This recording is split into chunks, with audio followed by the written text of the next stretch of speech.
Just a second, please. God bless you.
I hope you can see me clearly now.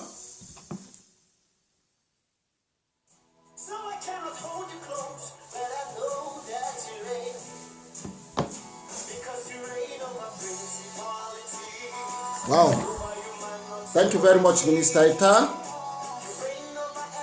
for that wonderful piece. That was Minister Ita, Cameroon-born gospel artist. Let us pray. Father, we worship you. Jehovah, we reference your name. God, we magnify your name. God, we lift you high. God, you are awesome. God, you are worthy. Father, you are the lily of the valley. God, you are the Elohim. God, you are the Adonai. Father, we just worship you. Father, we reference your name. Lord, we magnify your name. God, we lift you high.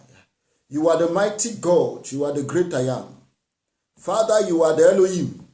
Jehovah, we just worship you. Jehovah, we just magnify your name. You are awesome, God. You are gracious, God. We thank you, Lord, for this moment. We thank you for this opportunity. God, we are sinners. We have sinned against you in so many ways, in thoughts, words, and deeds. Father, we ask for mercy. Have mercy upon us, O God, and cleanse us from every unrighteousness. Father, forgive us from all our iniquities. Cleanse us, O God, and forgive us. Come now and be with us, Holy Ghost, as we are about to talk about you. Come and take charge, Holy Ghost, as we are about to talk about you. From every home that is watching, I plead the blood of Jesus. I plead the blood of Jesus. I plead the blood of Jesus. I plead the blood of Jesus. I plead the blood of Jesus. Thank you, Father. Thank you, Lord. Thank you, Holy Spirit. Come now, Lord, and reveal yourself to your children in a very special way. In Jesus' mighty name we've prayed. Amen. Just a second, please. Raisa, am I seeing clearly?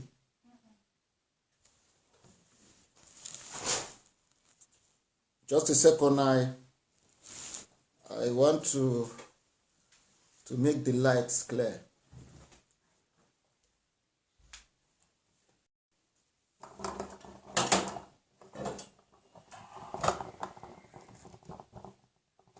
Yeah. Okay.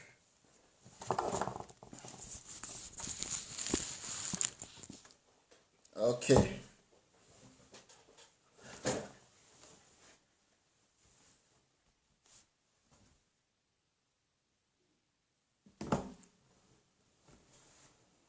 Good evening and God bless you. Today we are on our 4th series on the Holy Ghost part 1, because part 2 is going to come after next month, because next month we are going to be talking about fasting. And so we began by trying to know who the person of the Holy Spirit is, the supernatural person of the Holy Ghost. I think we studied the fruits of the Holy Spirit, and we also looked a little at manifestations of the Holy Spirit. Now today we are going to look at models. The first month, when we're talking about righteousness and relationship, we spoke about Joseph. Joseph was our model on righteousness. But today we are going to see a couple of people, and today we are going to practicalize. We are going to get out of scripture a little to see to see a particular character who was an example when it comes to relating with the Holy Spirit. And so today, child of God, can you turn your Bibles with me? Turn your Bibles with me, please, to Acts chapter 13. Acts of the Apostles chapter 13. We read from verse 2. Acts chapter 13. We read from verse 2. Can somebody write it for us? Acts 13. Read from verse 2. I read.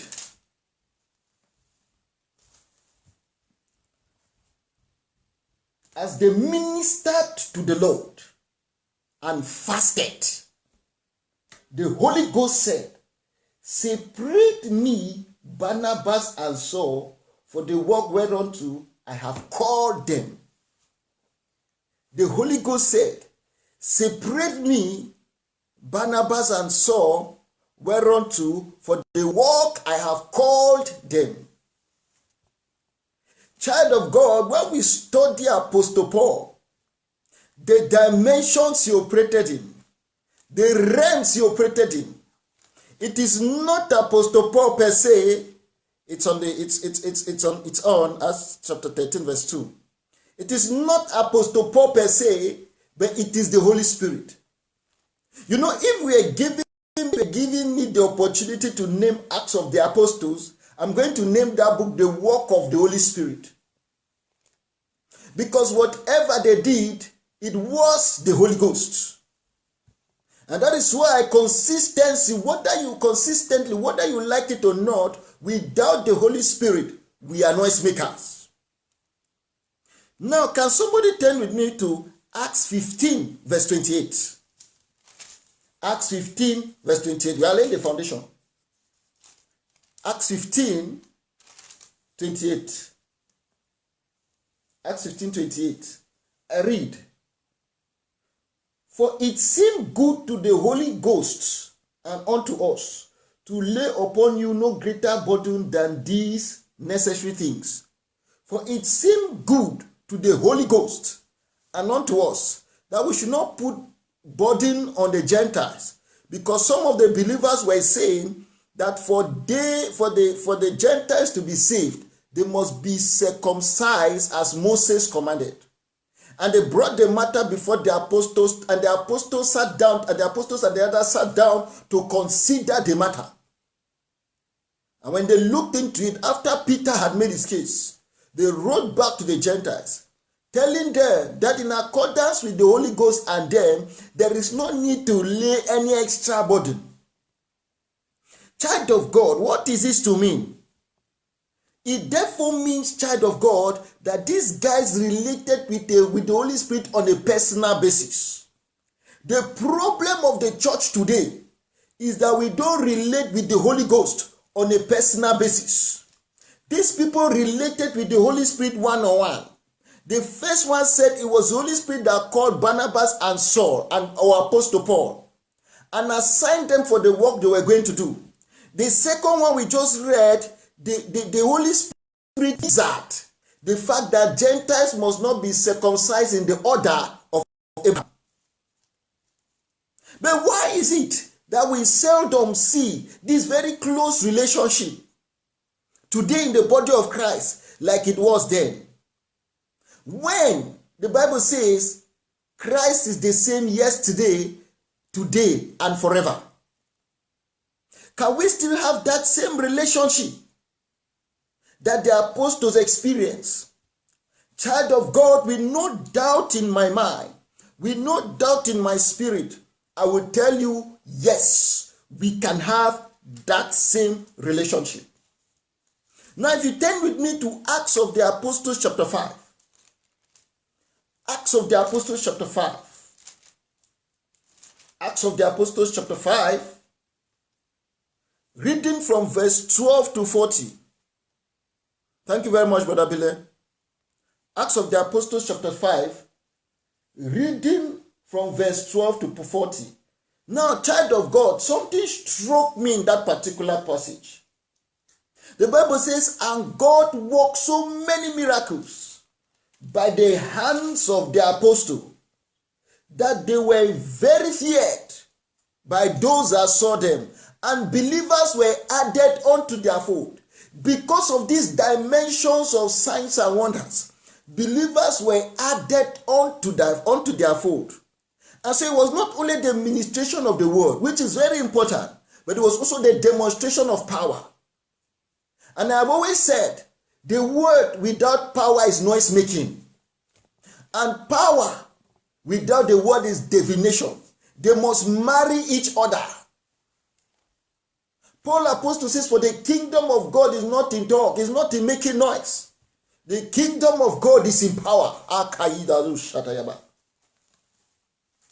Child of God. Now when you read further, the Bible says something.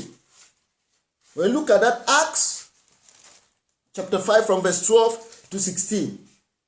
It says, inasmuch, from verse 15 says, inasmuch that they brought forth the sick into the streets and laid them on the bed and couches, that for at least the shadow of Peter passing might overshadow some of them.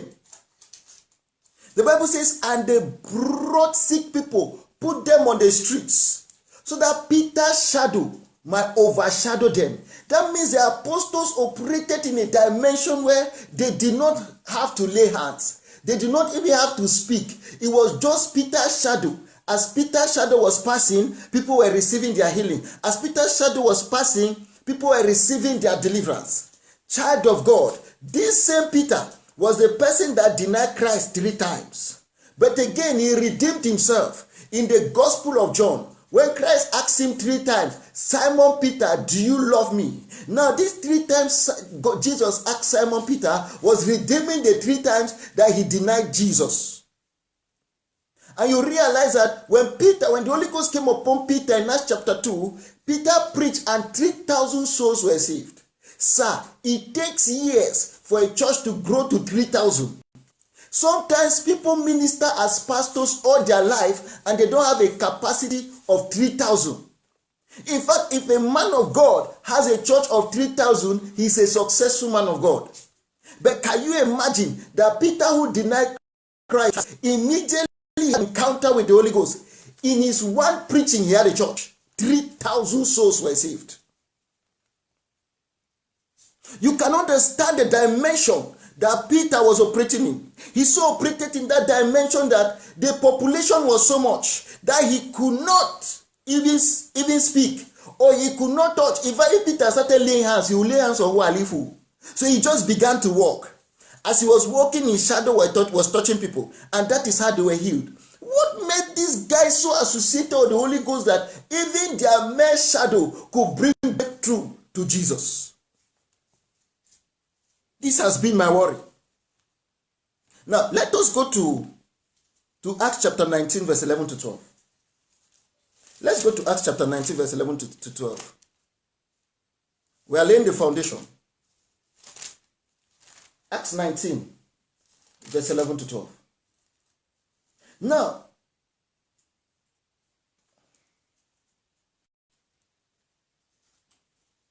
If you go to Acts 19, 11 to 12, this is what the Bible says. The Bible says, and God wrought special miracles by the hands of Paul. God wrought special miracles by the hands of Paul, so that from his body, people brought handkerchiefs, people brought aprons, and came and put on Paul's body, and went and laid on the sick, and the sick were healed. They went and laid on those who need deliverance, and they were free. Now, these were aprons, these were handkerchiefs they brought and they put on the body of Paul. I'm sure they did not, they just touched the body of Paul, and they went and put on people, and people received their healing. People received their deliverance. Such a dimension. We are seeing shadow. We are now seeing just touching the body, taking the apron. So if somebody left Cameroon, for instance, and Paul Apostle was ministering in Berlin, and he comes and takes his apron and put on Paul Apostle and goes back to Cameroon, it was going to be dimensions of manifestations of power. And so is it that these men were different from us? Now, child of God, I'm going to take us to our last case study. Acts chapter 8, verse 26 to 40. Acts chapter 8, verse 26 to 40. Acts chapter 8, verse 26 to 40. Now the story goes, child of God, and the angel of the Lord spoke to Philip. I want us to follow. And the angel of the Lord, and the angel of the Lord spoke unto Philip, saying, arise and go towards the south. That's around Gaza. Now, we always say, when we are talking about Philip's encounter with the Ethiopian eunuch, we always say an angel appeared to Philip. There is no record that an angel appeared to Philip. An angel of the Lord spoke to Philip. That therefore means, child of God, Philip heard the voice of the angel. Now, when Philip went close, verse 29 says, and the Spirit said unto Philip, go near and join thyself to this chariot. And so when Philip went down to Gaza, it was a spirit that spoke. Now, Philip did not see the angel. Philip did not see the spirit. But Philip was able to distinguish between the voice of the angel and the voice of the spirit. You are not getting me. Philip was able to distinguish between the voice of the angel and the voice of the spirit. Now this is what they call in spiritual language an unusual dimension. You know, the person who wrote Acts of the Apostles was Dr. Luke, a spiritual son of Paul the Apostle. And probably when Luke was doing his research, I can begin to imagine when Luke came to do research to Philip and he said, Philip the evangelist, we learned about your experience, your evangelism with the Ethiopian eunuch. Can you please shed more light, because I'm writing the book of the Acts of the Apostles. And I can begin to imagine, child of God, when Philip began to narrate, began to explain to Luke, and Luke was writing. I'm sure Luke probably by mistake wrote that and an angel appeared. Philip said, no. The angel did not appear. I heard the voice of the angel.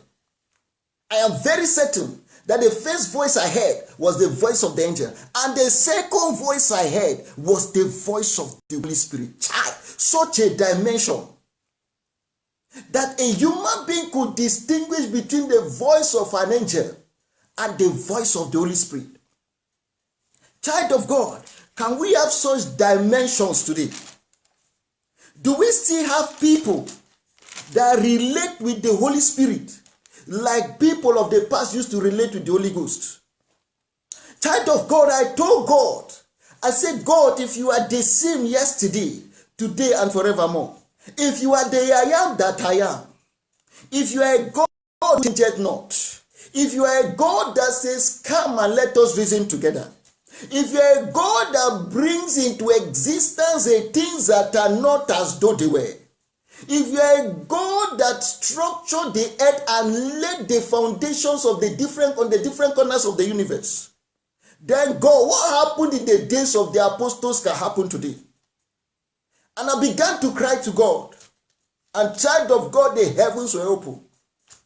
Sometimes we think that these dimensions never operate in modern times. Some people think that these dimensions of the Holy Spirit ended during the apostolic days. No, sir, no, ma. We still experience these dimensions today.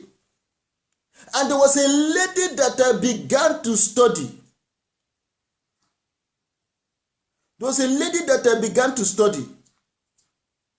This lady, thank you very much, Brother Evangelist Ongito is my name. I'm a servant of God. This lady is known as Katrin Kuma. And this woman operated in very strange dimensions. Now, there's something I'll say before I get to talk about Katrin Kuma. One morning, it was a Sunday morning. Before this Sunday morning, I've been crying to God for power. I've been praying to God for power. Crying to Him for power. That God, I don't just want to preach your word. God, but let people see the proof that you have sent me. Let there be the manifestations of signs. Let there be the manifestations of wonder. And God began to speak to me. God said, son, a lot of you cry for power. And sometimes many of you think that the manifestation gift, the word used was a gift of the Holy Spirit. In 1 Corinthians chapter 12. That many of you think is a gift of the Holy Spirit that will take you to heaven. And that it is no. After scripture says, many shall say, Lord, we cast out demons in thy name, and you say, go away, I know you not, you workers of iniquity. He said, but it is not the gifts that will take you to heaven. It is a fruit that will take you to heaven. What we studied last time, Galatians 12. I'm saying this because some people ask the difference between the gifts and the fruits. The gifts are the manifestations, the power operating under the anointing of the Holy Spirit. The fruits are is a lifestyle you have to live when the Holy Spirit comes into you. It comes with this culture and character. You need to inculcate, you need to develop them to live in the society of God's family. When I got that revelation, child of God, my prayer point changed. I was not only praying for the gifts of the Holy Spirit, I was also praying for the fruits of the Holy Spirit. Now, why am I saying this? In all the illustrations, I've spoken more on the manifestations of the Holy Spirit. In the life of Peter, in the life of the apostles, in the life of Paul. And so in this generation, there are people that desire the power and they forget about the source. When I discovered the revelation, I realized that there are people that God is walking through, but God is not with them. Saul the king was anointed, but God had left him. David said, touch not God's anointed, whereas God had left him. And so while the gifts of healing, deliverance are without repentance, you can use them anytime. But what matters is not those gifts that are the anointing or the power or the manifestations of the Holy Spirit. What matters is the Holy Spirit. And so my desire was not just to operate in the anointing, but to know the person of the Holy Spirit. And prior to the coming of Katrin Kuhlman, there were a lot of people who manifested in the gifts. But what made Katrin Kuhlman so unique was because she did not focus on the gift, but she focused on the giver of the gifts. And the giver of the gifts is the Holy Spirit. Child of God, I'll read something from God's General, written by Robert Liardon about her. Liardon says, and I quote, hundreds have been healed just sitting quietly in an audience without any demonstration.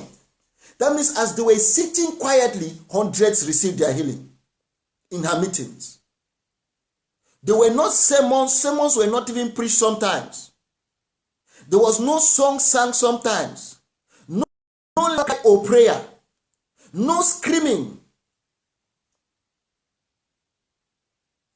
and led in Acts that the Holy Spirit was so real that one could almost hear the rhythm as 1,000 hearts beat at once. Child of God, what made this woman unique was the fact, like I said, she moved from the gift and focused on the giver of the gift. She was born in May 1830. And one thing is that she had a passion for her father. She loved her father so much, and that actually determined and determined her passion for the Holy Spirit. She got saved at the age of 14. And everything about her after that was God. She desired to know and seek the Holy Spirit. Now, this is a lady that somebody visited her program.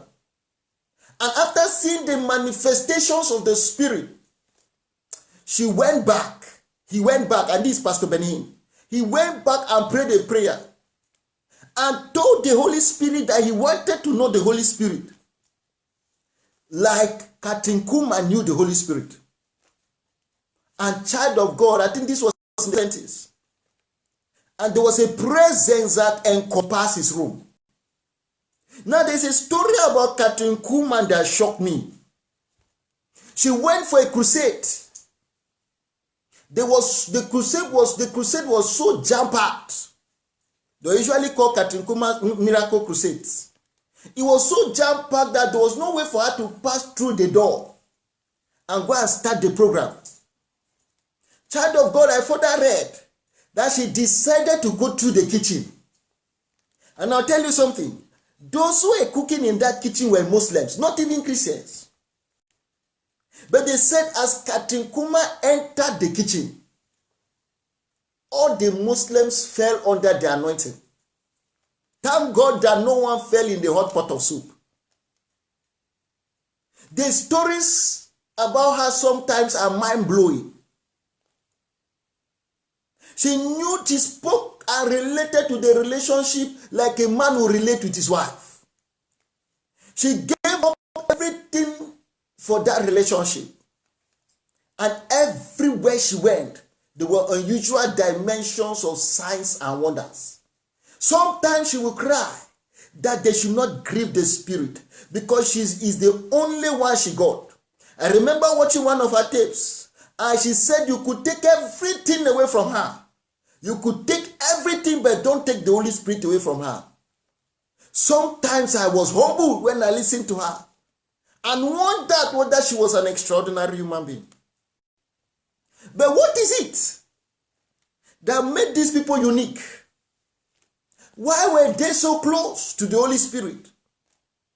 Why could Philip the evangelist so distinguish the voice of the Holy Spirit and the angel? What kind of dimension is that?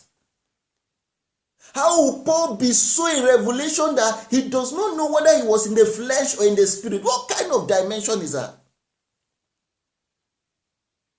These children of God was the work of the Holy Spirit. And I tried to find out what was their secret. Because I believe more than ever before that we can have such relationship. The first secret was passion. Child of God, the Bible says, for God so loved. That means our God is a passionate God. In another verse in the book of John, Jesus says, greater love has no one than this. That therefore means, child of God, for you to be close to the Holy Spirit, you must be passionate about Him. You must be passionate about God. You must be passionate about Jesus. And you must be passionate about the things of God. You know, many a times we blame Simon Peter. We attack him. But one quality about Peter we don't know about is that Simon Peter was a very passionate man. This was a man who took Christ to rebuke him. You imagine you take your boss to rebuke him. It was passion. This was a man who had passion and believed in Christ so much that he decided to walk on water. This was a man who so much had passion. When Jesus Christ asked him the third time that Simon Peter, do you love me? The Bible says, and Peter was grieved. Peter felt bad. Peter said, Lord, you know everything. Lord, you know that I love you. If you look at Paul the Apostle, he was a very passionate man. Read the book of Corinthians, you see him getting angry often. Paul gets so angry that he begins to defend his ministry. You know, they were asking him, who made him an apostle? He was not with the 12. He had not gone to theological seminary. And he began to defend his ministry very passionately. This is a man that was beaten. This is a man that was flogged. This is a man that was stoned and dragged into the streets. Yet, child of God, he still got up and continued to preach the gospel of God, of Jesus Christ. And so for you to connect with the Holy Spirit, you must have what he has. The Holy Spirit is very passionate. And so yes, if you want to be close to him, you must be passionate about him. Now watch this. Katrin Kuma was very passionate about her dad. She loved her dad so much. And that same love, she transferred it to the Holy Spirit. And there are times they say sometimes she will begin to pray and she will begin to cry. And so yes, another word for passion is zeal. If you want to be close to the Holy Spirit, this is not just for men of God. It is not just for apostles. It is not just for prophets. It is not just for evangelists. It is not just for pastors or teachers. It is for children of God. You can be so close to the Holy Spirit. There is this testimony of an old woman. From the story I heard, the man of God was doing so well in church. He was succeeding. There was breakthrough. Church was growing. Then an old woman in the church died. And things were not moving anymore. Offering was falling. Christians, number was reducing. Manifestation of power was reducing. And the man of God went to God to find out what the matter was. And God told the man of God that the person who has been holding his ministry is not even a choir member. Is not even an elder. Is not even any important member of the church. It's an old woman who has always been praying for him. And that is how God was blessing him. And so the woman's relationship with the Holy Spirit caused the church to grow. And when the woman was taken to glory, there was nobody to stand the gap anymore.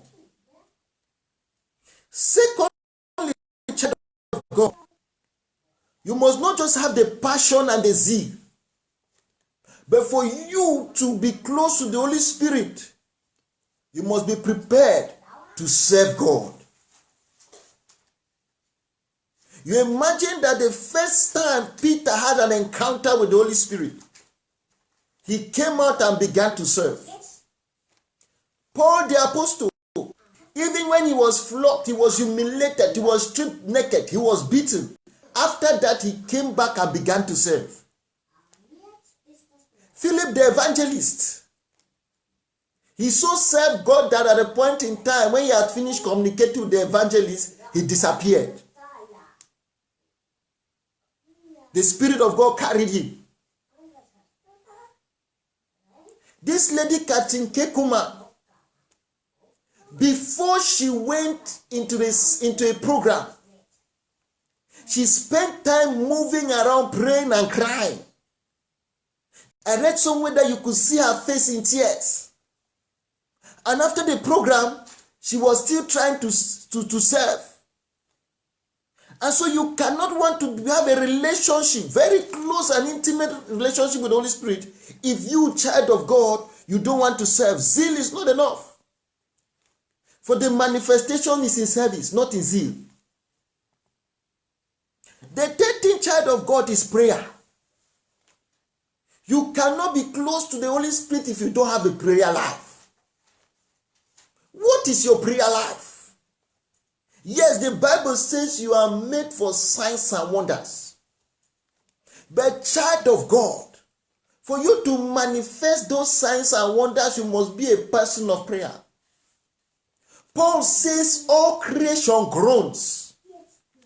All creation is earnestly waiting for the manifestations of the sons of God. For you to manifest as a son of God, you must be a carrier of the Holy Ghost. How do you manifest when you don't have the Holy Ghost? And for you to such manifest in a dimension, you must be a person of prayer. Yes, you want to be close to the Holy Ghost. You want to be like Paul the Apostle. You want to be like Peter. You even want to be like Philip the evangelist that could distinguish the voice from the angel and the voice from the Spirit of God. Then you must spend time praying. Just like this woman, Katinkuma, will spend time praying and crying before and after the service for God to reveal himself. You must be prepared to sacrifice. There are people who don't understand what sacrifice is. The Bible says, for God so loved the world that he gave. Paul the Apostle says, Christ died for us when we were yet sinners. He sacrificed himself on the cross for our sake. But small sacrifice, we cannot. The only time it seems good to us to come to church is when we are free. If we are not free, we attend all our daily activities. Yet we want God to visit us. Child of God, I long for that day when Christians will not come to a man of God except on very extreme cases, because they can get up and cast the demon out of their stomach and cast the pain out of their stomach. But this can only be possible if you are ready to sacrifice and establish a very intimate relationship with the Holy Ghost. These guys never did anything without the Holy Ghost. If you are talking about prayer, one thing I always say to ministers of the gospel, I will tell them that let the work of the elders be the work of the elders. Do not interfere. You cannot be a spiritual leader and an elder at the same time. And it is very clear in scripture.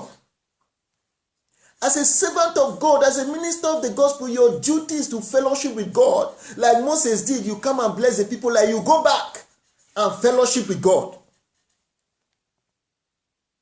You know, always take the story of the problem that happened between the Greek-speaking Jews and the Hebrew-speaking Jews, or the Hellenistic-speaking Jews.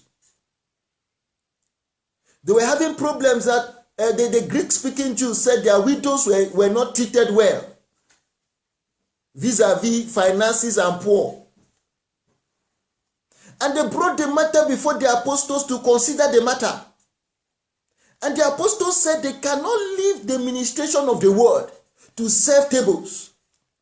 They cannot leave prayer and fasting to come and begin to do the work that is for elders. And he told the Christians, select for us 7 men that we may appoint while we focus on the word and prayer.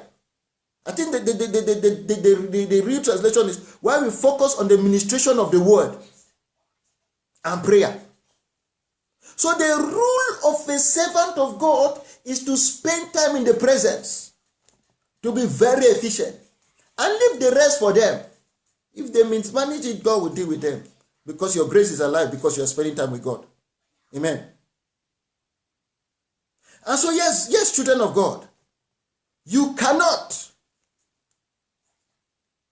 want to have a relationship with God and you don't sacrifice. For the child of God, and our end here, for you to have a relationship with God, You must yield to the Holy Spirit. I said somewhere that the definition of humility is not yes sir, yema. That's not the definition of humility. The definition of humility is not stupidity. The real definition of humility is yielding to the Holy Spirit. And so the problem is not how proud a man of God is. The question is whether he yields to the Holy Spirit. So you can be seeing a man of God proud, but only because he yields to the Holy Spirit, he is not proud. Listen to Jesus. Jesus said, Lord, this cup of suffering is too much for me. But nonetheless, not my will, but let your will be done. That is yielding to the Holy Spirit. Now, child of God, when Paul Apostle was moving and doing signs and wonders, they wanted to go to Asia to go and minister and preach the gospel. And you know what happened? The Holy Spirit told them, no. In the words of Dr. Luke, writing in Acts of the Apostles, the Holy Spirit told them in Acts 16, verse 6 to 10, they said the Holy Spirit restrained them from going. And that night, Paul had a vision from somebody and saw somebody in Macedonia begging that he should come and help them. So imagine that somebody from Asia had invited Paul. And Paul said he's not going. They will say, look at him. He calls himself a man of God. People are suffering here, he says he's not going. The problem is not how people see you. The problem is how the Holy Spirit sees you. There are people who have displayed humility, but before the Holy Spirit, they are proud. There are people who are so humble, they say, yes, sir, yeah, ma. You and I say they are humble, but they don't yield to the Holy Spirit. That means they are proud. And so, I will tell you one of Kathryn Kuhlman's mistakes. She was not really successful in marriage. She did not yield to the Holy Spirit and got married, and it almost destroyed her ministry. Because at the end of the day, she had to separate from the man that she got married. And she later on admitted that she did not hear God. Had it been Kathryn yielded to the Holy Spirit, she wouldn't have probably made this error. And so, child of God, it is not about you being stubborn. It is not about you being humble. Some people can say you are stubborn, whereas you are yielding to the Holy Spirit. And some people can say you are humble, whereas you are not yielding to the Holy Spirit. You know, David you think David is a proud man. How would David tell his wife that he did not expose his nakedness before the maids and the other people, but before the God that deposed her father and before the God that made him king over her father and her father's house? In other words, David was telling his wife that nobody in your family was qualified to be king. But who was punished? It was Michal that was punished, not David. Because David yielded. Michal, who was trying to say, but our husband is disgracing us, was punished. So it is not what you do that is pleasing to the eyes of men. It is what you do that is pleasing to the Holy Spirit. And when that is done, child of God, then you can say you are yielding. Now it is a process. We are all trying every day, but you can get there. You can get the child of God. There are times I've had to listen to the leading of the Holy Spirit, and people said I was mad, but it eventually paid off. They brought me to men of God for counseling. I remember one said, just leave that boy. It paid off. you can be close to the Holy Spirit. The Holy Spirit desires you to be close to him. And I know God will bless you. But again, let me conclude. For you to have this closeness with the Holy Spirit, the Holy Spirit must first of all come into your life. If the Holy Spirit does not come into your life, you cannot be close to him. The Holy Spirit are close to people, those that he lives in. Now you say, man of God, how can the Holy Spirit come into my life? Very simple. If you are ready, then just go close to your screen or kneel down somewhere and just repeat these prayers after me from your heart. Say, Lord Jesus, I confess I'm a sinner. Save my soul today. Have mercy on me. Forgive my sins. I surrender my body to you. I surrender my soul to you. I surrender my spirit to you. Holy Spirit, come into my life. I believe in my heart this is Lord, and that God raised him from the dead. I renounce Satan and all his works. Come, Lord, and make me a new creature, for I want to establish a relationship with you. Come now, Lord, in Jesus' name. Amen. And I pray for you. Father, I thank you for those who have committed themselves to you. God, visit them in a very special way. Take charge of their lives, O God.